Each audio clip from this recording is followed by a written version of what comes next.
Right, guys, welcome. So I'm gonna get straight into it. I'm not gonna waste your time. I'm not gonna waste my time because I can't lie to you guys. In about 45 minutes, I got invited to like a party that one of my friends hosting. So I'm gonna get straight into it. Okay. Right now I'm in the office. I want to talk about essentially kind of like on how to charge as a freelancer. So let me tell you why I had to create this video and why I felt like creating it right now. Is I had a conversation with one of my friends yesterday, and he runs a design agency. Okay. So he wants to outsource some work to some freelancers. Okay. He was telling me that these guys charge £300, £400 for a blanket. And he was asking me, bro, these guys are so cheap. They don't know their worth or whatever, right? They should be charging a lot more. And it got me thinking, I'm like, that's just one example, okay? There's thousands of freelancers out there that are going through the same problem.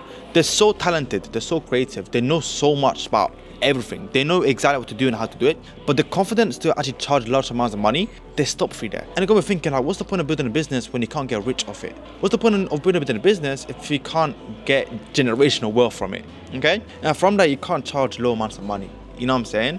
You got to charge high amounts of money, right? Especially as a service-based business, you need to be comfortable with charging a lot more money, okay? So I'm kind of going to go through some concepts in this video about 3 concepts on how to charge a lot higher straight away. And if you look at here, guys, I've got my notes, right? So for lots of people, right, there's 2 types of people. There's noobs and there's experts, all right? There's people that on social media that give advice. They're experts who get charged a lot of money, they diagnose, okay? So what do I mean by this? I can give you advice on anything. What I'm giving to you guys right now is advice. I'm giving you guys value. I'm telling you guys how to get better at charging higher prices, right? But that's not enough, okay? That is not enough for you guys to pay me to help you, okay? Maybe it could be, you know what I'm saying? Maybe if you guys like me that a lot, but this is not enough for you guys to pay me straight away or like hire me straight away, right? You're more likely to pay somebody if they diagnose your whole business. Now, imagine one of you guys that are watching this right now, you came to me and were like, hey, you know, this is my business and this is my problems, this is what I'm good at, this is what I'm bad at, whatever, you know, and I diagnose your whole business from start to finish, okay? You're likely to pay me a lot higher, purely because I diagnosed the business, right? I didn't just give you advice, okay?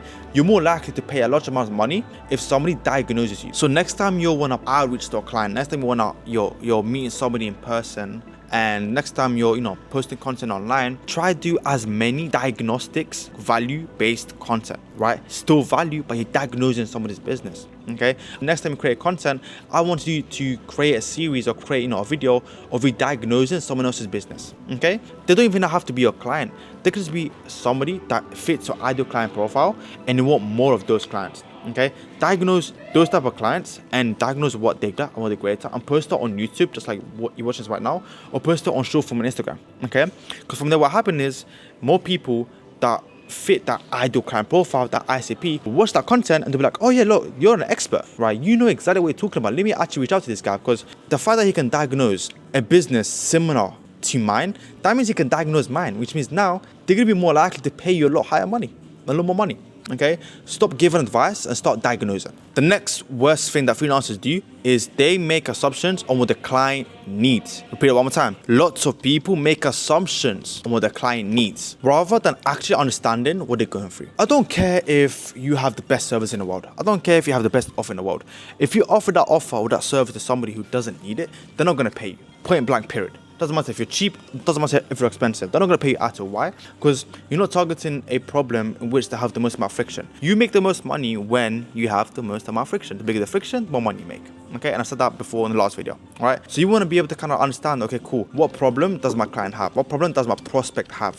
What problem does my ICP have, my ideal client profile? Okay, but you can't know ICP, by the way, if you don't know the industry and if you don't niche down in the industry. I hear some people say, to be honest, don't niche down, sell to everybody. That's the worst advice that you're gonna get, right? You can't really do your research on who you want to target.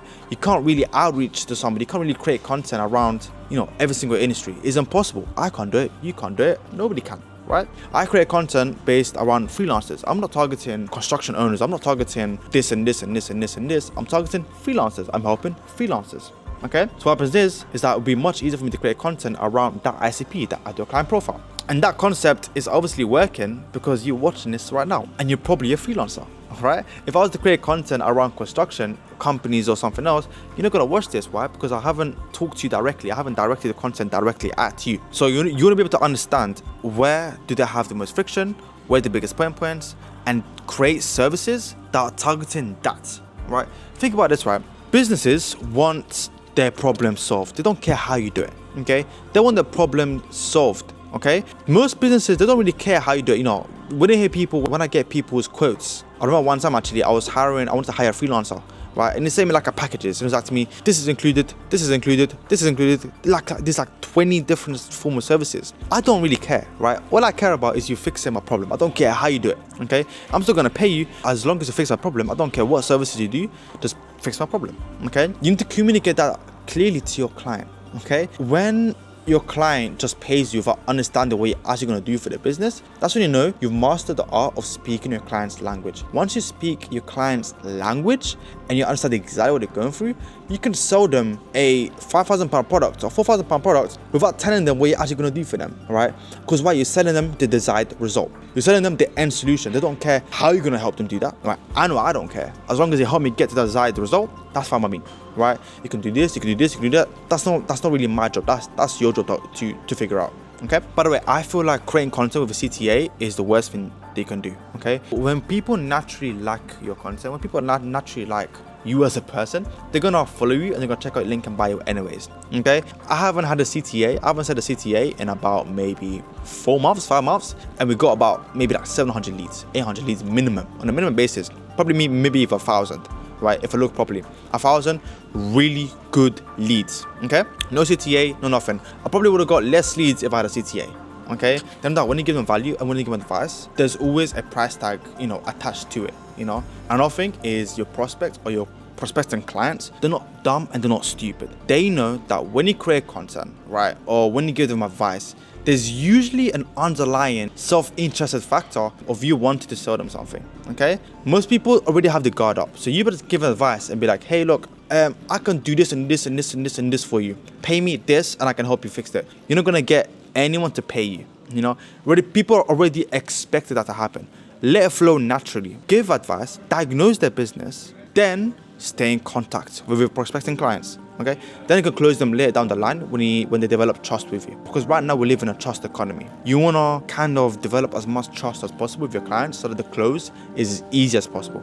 So let's recap. Another point on how to charge higher as a freelancer is by asking questions, not with what, not with how, but ask with why. Let me give you guys an example scenario, okay? So let's say you're speaking to somebody either on a sales call, in person, or just online. Okay, let's say we're back and forth together, right? And I kept asking questions like, what do you do? What are you currently doing? What revenue are you at? These questions are nice, are great, but they're not questions that you can kind of go off at to provide a solution to the problems. Now imagine like this, right? Why are you stuck at X revenue? Let them explain the pain points. Okay, why do you do what you do? Let them explain the reason why they start a business. You can ask them a question, for example, like, why haven't you invested in a designer before? Pain points. Okay, you can have questions like, why haven't you got a website before? Let them develop the questions, the pain points. All right, rather than saying, have you got a website? I'll be like, why haven't you got a website? Because then you understand exactly on their full process on why they're not doing what you think they should be doing. And then from then, when you speak to clients, you want to know as much as possible from them, because even if they give you objections, you already know how to tackle it because you know exactly all the information beforehand. Okay, so that's a small trick in terms of how to kind of close people in a higher rate, because now if you know the why, you can create a desired solution around the whole why. Okay, and then I could charge a premium for that rather than the what and the how. You lead with the why. Always ask, why are you doing this? Why aren't you doing this? Why are you stuck at this level? Ask as many why questions as possible. The person who asks the most questions in the conversation is the one in control. So make sure you ask as many questions as possible, right, to understand exactly who you're talking to and the pain points, so you can create a solution that's tailored to their pain points and can fix them, tailored to the pain points, and can take them from a current state to the desired state. I think I saw this quote or from a book or from a podcast. I don't remember what it was. And it was, do not spend big for a small effort. Okay. So let's say your clients right now, they want to make 100K in a year. They can't expect you to charge them £500, 1K, because you're going to make them 100K in a year, right? You can't spend small for a big result. That's something that you got to tackle straight away when you speak with your clients. A lot of people, when you ask them, what do you want to get to, they say the biggest number that comes to their head. But when it comes to, charging them money that will help them get to that result, they will not do that, right? Because they think that, why why am I spending this much money or whatever? And the way you fix that is you want to understand the ROI from fixing their issues. I'll give you guys an example of a client that closed like a couple weeks ago. So this client right now, so they have a video production and a video editing business. Their main problem was that they want to be able to take on more big projects. They're at 7K a month, 8K a month, but they want to take on more big projects. That's where the biggest revenue comes from. So their issue is they want to create a system where they can hire on big projects, the founder especially, where he can bring on big projects without him doing every single thing. Okay, you have to understand the ROI from fixing their issues. You ask them why they do what they do. You ask them why they haven't done what you think they should have done. Then you create a tailored solution on you fixing those issues. Then you go figure out the ROI, the return of investment. How much money would you make them if you fix XYZ for them? Okay, let's say if you fix XYZ for them and you make them 20 grand, then why are you charging 1K? Do you get what I'm saying? Why are you charging 1K when you help them make 20 grand? My rule of thumb, I always try to charge 20% to 30% of the ROI. So let's say I make a company 50K, I always charge 20% to 30%. All right, depending on, sometimes I may go a bit above, sometimes I may go a little bit down below, but usually I try to stay between the 20 and the 30% range. And we give you guys an example, because think about this, right? Companies are ROI focused. They want to spend money to make money. They're not spending money on, just on nice to haves. All right, do you get what I'm saying? They're not spending money for no reason. These guys haven't got unlimited money, right? A lot of freelancers, they think every company has unlimited money. So they think that just charging them services that there's no direct ROI, or you are not communicating the ROI directly to them, they're not going to pay you any amount of money. Doesn't matter if £500 or £10,000. So you want to communicate the ROI from fixing their issues as clear as possible. The clearer you make it, the more money you're going to make. Now, I can't give a perfect example to what you guys are doing. So down below, there should be a Calendly link or a Typeform link. Please go through it. And I'll probably have about 10 slots available to kind of book in a call.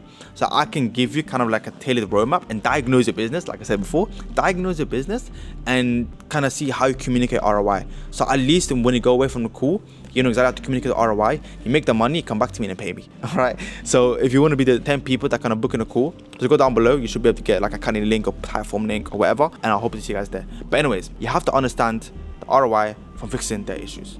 Clearly, you communicate that, the more money you're gonna charge. All right, stop charge between 20 to 30% of how much ROI they're gonna make. If you don't know the ROI from fixing their issues, then you need to do more research on their industries and see other people who had the same issues as them and now fixed it, and see how much they've made and kind of get a rough figure of like how much money they should be making, and just translate that into your prospects and clients. And like I mentioned in this video, none of these are hard sell tactics. This isn't sales advice. This isn't advice on like how to sell on a call, whatever. This is advice on how to communicate your value clearly. Freelancers should stop charging monthly retainers. Talk to me, bro. You don't want to sell a £300 a month package to a company who's willing to pay you, if you fix all their issues, thousands of pounds a month. You're burning money with every single prospect, every single client you speak to. But ask them the whys, how much is this worth? If I was to fix all the issues, how much is that worth? Then you can charge from that. Someone told me, hey man, fixing these issues will make you 30K. Can you pay me 10K, 8K, or whatever? I'll be more than happy to pay that, because I know if I spend 10K, I'm gonna get 30K back, essentially, right? Especially if it's like consistent revenue. So you wanna understand how much is your value is worth, and that comes from your own self-belief. A lot of freelancers, they don't have that self-belief, they don't have that mindset of you can charge high amounts of money. So freelancers, please, next time you speak to a client, if you're really scared on charging high amounts of money and thinking that will kind of like stop you from getting more clients, charge 20% extra. So if you charge 1K a month, charge 1.2. Right? Charge 1.2, because I know if you're speaking to an entrepreneur, if you're speaking to somebody who sees the value in what you do, the ROI from that 1.2 is so big, they're gonna be more than happy to pay that 1.2K, right? So please, next time you have a prospect clients or you're in a sales call, charge 20% extra. Going back to the point of don't mention the services that you delivering to the client, is because that you need to stop talking about the scope of work that you will sell, because it leaves the clients the opportunities to just remove things that they don't like, but you need to give them the result. So you need to be like, listen, I have all these services and I have all these kind of like, things that we're going to do to help you deliver X result, right? You also need to make sure that when it comes to you creating a package or creating a offer or whatever, send it to your client, you want to make sure that you don't just list services. You don't just list every single service that you're going to do for them and what's included in the package. I don't know who taught that, but that's not how it works, all right? Because clients only care about the desired result, okay? You listing out the services gives them the opportunity to take things out, right? But if they take things out, they're not going to get the desired result. And it just leaves them now, just leaves kind of like, it can basically just F up your whole pitch and F up everything they kind of like got going on. If you list out every single service, clients care about desired result. They don't really care. I don't really care, and people that I speak to don't really care how you do that, as long as you get them with the desired result and the rough roadmap or the roadmap that you're going to do that for them, and the deadline and the KPIs, like 90 days, 1 year, 6 months, whatever, okay? On how you do it, doesn't really matter. And look, I hate words like brand awareness, engagement, brand loyalty. I feel like those are such, I get an ache when I hear those words, because what do they actually mean? You can't track those metrics. You need to give and sell the real value that you sell to your clients. Give them real metrics that they can track. For example, let's say if you guys posting content, if we're posting 4 YouTube videos, 20 short videos a month, then we're gonna get this result. Does that make sense? You want to give them real metrics that they can see every single day, and they are able to track that. Tracking brand awareness, brand loyalty, engagement. You can't really track that as much. And I don't think I'll pay 10K a month or 5K a month just for someone to increase my brand awareness. How are you gonna do that? How are you gonna increase my brand awareness? Oh, by doing XYZ, cool. Talk about that. Don't talk about just brand awareness.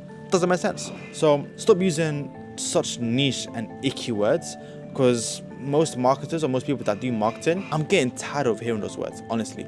Give me actual tangible results. Give me actual tangible metrics that I can see every single day if we're doing a good job or a bad job. But like I said, so going back to what I was saying before is, if you name a price first, you're going to undersell yourself. So understand the pain points, understand the frictions, and then from then name your price, considering how much ROI they're gonna get from you fixing their issues. I'll tell you guys a story. I have 2 clients, right? I offer the same services. One client, I charged 5K, right? And one client, I charged 1K. The same services. But why did I charge 2 different prices? Okay? There's science behind that. It's because the person that I was fixing the issues for, they was about to make a lot more money from it, from my services. The client B wasn't gonna make as much money, so I had to charge according to that. Right? I'm going to be understanding myself. I'm going to be doing myself an injustice if I just gave one price to every single person in the world, or every single business or entrepreneur, business or startup or freelancer in the world. Right? I'll charge according to how much ROI you're getting from me fixing your issue. All right, I need to go soon. Right? So I hope you guys enjoyed the video. I'm really late to the party that my friends invited, and I know he told me to be about 7, around as 8 p.m. But I hope you can forgive me. But anyways, look, guys. To recap. I'm gonna put all the recap points, get my editor to write them down for you. There should be like a worksheet down below. And like I said, guys, the Typeform link is down below if you want me to diagnose your business and see how much money you should charge and fix your pricing. All right. So if you want me to fix your pricing, just go down below, fill out the Typeform, book in a call. There's literally only gonna be 10 people. I can predict hundreds of people are gonna watch this. So only 10 people are gonna be able to book in a call. The rest, there should be the worksheets down below, just to have like everything kind of written out, and they'll complement really well for this video. So then, guys, look, guys, it's been great speaking to you guys. See you guys next week, and yeah, peace out. And by the way, please don't forget to click the subscribe button, right? It helps me a lot. Okay, guys, it helps me a lot. Listen, I'm just trying to provide value. All right, guys, so let's get straight into it. Let me pack up. My friends waiting me downstairs. Let's roll and rock and roll.